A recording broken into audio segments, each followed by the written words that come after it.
Bakının Sabunçu rayonunda 2006-cı il təvəllüdlü Sənəm ailə münaqişəsi zəminində yaranan mübahisə zamanı atalığı Cəmili bıçaqlayıb. Telegrafın əldə etdiyi xəbərə görə hadisə 25 dekabr 2023-cü ildə Sabunçu rayonu Məşdağa qəsəbəsində baş verib. Bakı şəhər sakini Sənəm kiçik bacısının hədiyyə almaması səbəbindən sərxoş vəziyyətdə olan atalığı Cəmil onunla mübahisə edib. Mübahisə zamanı atalığı stulu götürərək onun üzərinə gəlib. Sənəm masanın üzərindəki bıçaqla 2016-cı il təvəllüdlü azyaşlı qardaşının gözü qarşısında atalığını bıçaqla xəsarət yetirib. İstintaq orqanı tərəfindən Sənəmin barəsində Cinayət Məcəlləsinin 126.2.3 xüsusi amansızlıqla, o cümlədən zərərçəkmiş şəxsə ağır istirablar verməklə və ya sifarişlə, habelə təqsirkar üçün aşkar surətdə köməksiz vəziyyətdə olan şəxsə qarşı qəsdən sağlamlığa ağır zərər vurma maddəsi ilə ittiham elan edilib. Cinayət işi üzrə təqsirləndirilən şəxs qismində ifadə verən Sənəm ittiham üzrə özünü təqsirli bilməyib. O ifadəsində göstərib ki, gözəllik salonunda lazer ustası köməkçisi işləyir. Hadisə günü işdən evə gəldim. Yeni il münasibəti ilə bacıma və qardaşıma hədiyyə almışdım. Uşaqlardan ikisinə hədiyyə aldım, ortancıl bacıma hədiyyə ala bilmədim. Atalığım bununla bağlı mənə əsəbləşdi, ortancıl bacıma niyə görə hədiyyə almadığımı soruşdu.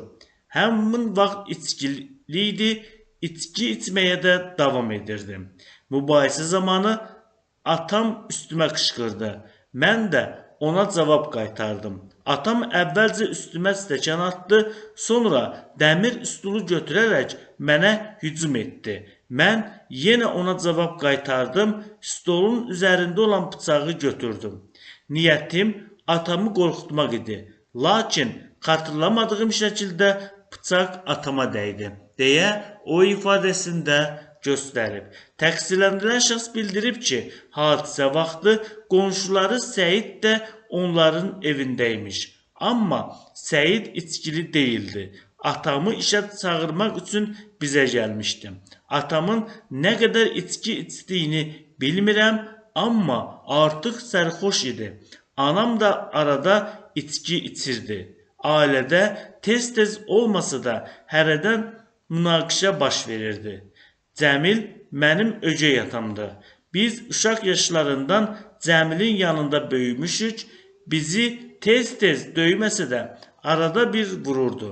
Onun məni vurması nəticəsində yüngül xəsarətlər də almışam. Hadisə zamanı qonşumuz Səid qapının yanında, atam divanın üstündə əyləşmişdi. Anam divanın yanındaydı, mən də anamla üz-üzə dayanmışdım. Arxamda divar və televizor, sağda solumda şkaf və qapı vardı.